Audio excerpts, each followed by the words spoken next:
ಹಳೆಯ ಚಿನ್ನದ ಒಡವೆನ ಅಧಿಕ ಬೆಲೆಗೆ ಮಾರಬೇಕೆ ಅಂದ್ರೆ ಆಟಿಕಾಗೆ ಕಾಲ್ ಮಾಡಿ 880300 ಅಟ್ಟಿಕಾ ಗೋಲ್ಡ್ ಕಂಪನಿ.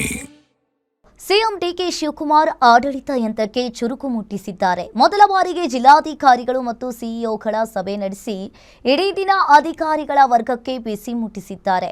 ಏನೆಲ್ಲ ಎಚ್ಚರಿಕೆಯನ್ನ ನೀಡಿದ್ದಾರೆ ಅನ್ನೋದರ ಕಂಪ್ಲೀಟ್ ರಿಪೋರ್ಟ್ ಇಲ್ಲಿದೆ ನೋಡಿ. ಸರ್ಕಾರಿ ಕಚೇರಿಯಲ್ಲಿ ಲಂಚ ತಗೊಂಡ್ರೆ ಹುಷಾರ್. ಸ್ವಚ್ಛ ಮತ್ತು ಪಾರದರ್ಶಕ ಆಡಳಿತಕ್ಕೆ ನಮ್ಮ ಆದ್ಯತೆ. ಅಧಿಕಾರಿಗಳಿಗೆ ಸಭೆಯಲ್ಲಿ ಸಿಎಂ ಡಿಕೆಶಿ ಸೂಚನೆ.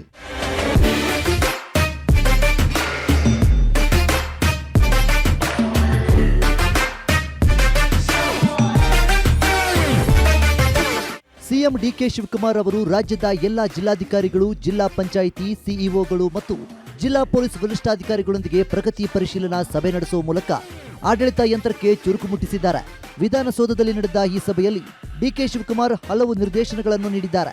ಭ್ರಷ್ಟಾಚಾರ ಮುಕ್ತ ಸರ್ಕಾರ ನನ್ನ ಆದ್ಯತೆ ಎಂದ ಡಿಕೆ ಶಿವಕುಮಾರ್ ಖಡಕ್ ಸೂಚನೆ ನೀಡಿದ್ದಾರೆ.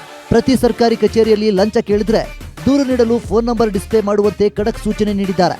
ಆಮೇಲೆ ಭ್ರಷ್ಟಾಚಾರ ಮುಕ್ತ ಕರ್ನಾಟಕ, ಯಾರು 10 ರೂಪಾಯಿ ಕೊಡಂಗಿಲ್ಲ, ಮಾಡಂಗಿಲ್ಲ. ಏನೇ ಆಗಲಿ ಪ್ರತಿ ತಾಲೂಕು ಆಫೀಸ್ನಲ್ಲಿ, ಡಿಸ್ಟಿಕ್ ಆಫೀಸಲ್ಲಿ ಒಂದು ಕಂಪಲ್ಸರಿ ದೊಡ್ಡ ಬೋರ್ಡ್ ಇರ್ತದೆ, ಫೋನ್ ನಂಬರ್ ಇರ್ತದೆ. ಯಾರೇ ಆಗಲಿ ಲಂಚ ಕೇಳಿದ್ರೆ ಅವ್ರಿಗೆ ಫೋನ್ ಮಾಡಬೇಕು.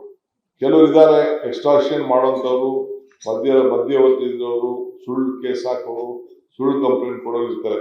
ಅದ್ರ ಬಗ್ಗೆ ಕೂಡ ನಾವು ಪರಿಶೀಲನೆ ಮಾಡ್ತೀವಿ. ಸೊ ಅದಕ್ಕೆ ನಾನು ಅಧಿಕಾರಿಗಳಿಗೆ ಒಂದು ವಿಶೇಷವಾದ ಮಾರ್ಗದರ್ಶನ ಕೊಟ್ಟಿದ್ದೇನೆ. ಬೆಳಗ್ಗೆಯಿಂದ ಸಂಜೆಯವರೆಗೆ ಸತತ 7 ಗಂಟೆಗಳ ಕಾಲ ಸಿಎಂ ಡಿಕೆ ಶಿವಕುಮಾರ್ ಅಧಿಕಾರಿಗಳ ಸಭೆ ನಡೆಸಿದ್ರು. ರಾಜ್ಯದಲ್ಲಿನ ಮಳೆ, ಬೆಳೆ, ಶಾಲೆಗಳು, ಕಾನೂನು ಸುವ್ಯವಸ್ಥೆ, ಎಸ್ಐಆರ್ ಮತ್ತಿತರ ವಿಚಾರಗಳ ಬಗ್ಗೆ ಸಮಾಲೋಚನೆ ಮಾಡಿದ್ದಾರೆ. ಸರ್ಕಾರದ ಎಲ್ಲಾ ಪ್ರಮುಖ ಇಲಾಖೆಗಳ ಮುಖ್ಯಸ್ಥರು, ಅಧಿಕಾರಿಗಳು ಜವಾಬ್ದಾರಿ ಅರಿತು ಎಚ್ಚರಿಕೆಯಿಂದ ಕೆಲಸ ನಿರ್ವಹಿಸಿ ಎಂದು ಖಡಕ್ ಸೂಚನೆಯನ್ನ ಕೊಟ್ಟಿದ್ದಾರೆ. ಸೊ ಈ ಸರ್ಕಾರ ಜನರ ಹತ್ರ ಇರ್ತದೆ. ಸೊ ಆ ಮಟ್ಟದಲ್ಲಿ ನಾವು ಕಾರ್ಯಕ್ರಮವನ್ನು ರೂಪಿಸ್ತೇವೆ. ಅಧಿಕಾರಿಗಳು ಕೂಡ ಪ್ರತಿ ಗ್ರಾಮ ಪಂಚಾಯತಿಗೆ ಹೋಗ್ಬೇಕಾಗ್ತದೆ. ಈ SIR ವಿಚಾರದಲ್ಲಿ ಪ್ರತಿ ಒಂದು ಪಂಚಾಯತಿಲೂ ಕೂಡ, ಪ್ರತಿ ಒಂದು ಬೂತಲ್ಲೂ ಕೂಡ ಅವರಿಗೆ ಮಾರ್ಗದರ್ಶನವನ್ನು ಕೊಡಲಿಕ್ಕೆ ಅವರು ನಮ್ಮ ಅಧಿಕಾರಿಗಳು, ಲೋಕಲ್ ಅಧಿಕಾರಿಗಳು, ತಾಲೂಕು ಅಧಿಕಾರಿಗಳು ಯಾರಿದ್ದಾರೆ ಅವರೆಲ್ಲರೂ ಕೂಡ ಕಳಿಸಿ ಜಾಗೃತಿ ಮೂಡಿಸುವಂತ ಕೆಲಸ ಮಾಡಬೇಕು ಅಂತ ಹೇಳಿದ್ದೇನೆ. ಸೊ ಅದಕ್ಕೆ ಬೇಸಿಕ್ ಕಾಮನ್ ಸೆನ್ಸ್ ತಲೆಯಲ್ಲಿ ಈ ದೇಶದಲ್ಲಿ ವಿದ್ಯಾವಂತರಿಂದವರು ನಡೀತದೆ, ಬುದ್ಧಿವಂತರಿಂದವರು ನಡೀತದೆ, ಪ್ರಜ್ಞಾವಂತಿಕೆ ಇರಬೇಕು. ಆ ಪ್ರಜ್ಞಾವಂತಿಕೆ ನೀವೆಲ್ಲ ಸೇರಿ ಕೆಲಸ ಮಾಡಬೇಕು ಅಂತ ಹೇಳಿ ಅವರಿಗೆ ಮಾರ್ಗದರ್ಶನವನ್ನ ಕೊಟ್ಟಿದ್ದೇನೆ.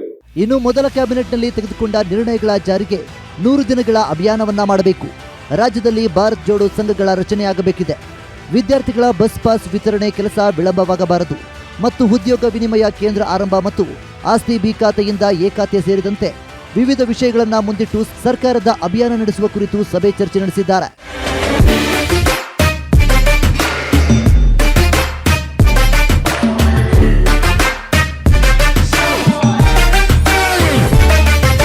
ಡಿಕೆ ಶಿವಕುಮಾರ್ ಅವರ ಮೊದಲ ಸಭೆಯಲ್ಲಿ ಮೊದಲ ಸಂಪುಟದ ಸಚಿವರೆಲ್ಲರೂ ಭಾಗಿಯಾಗಿ ಒಗ್ಗಟ್ಟು ಪ್ರದರ್ಶನ ನಡೆಸಿದ್ದು, ಡಿಕೆ ಶಿವಕುಮಾರ್ ಆದೇಶವನ್ನ ಅಧಿಕಾರಿಗಳು ಎಷ್ಟರ ಮಟ್ಟಿಗೆ ನಿರ್ವಹಿಸುತ್ತಾರೆ ಅನ್ನೋದನ್ನ ಕಾದು ನೋಡಬೇಕಾಗಿದೆ.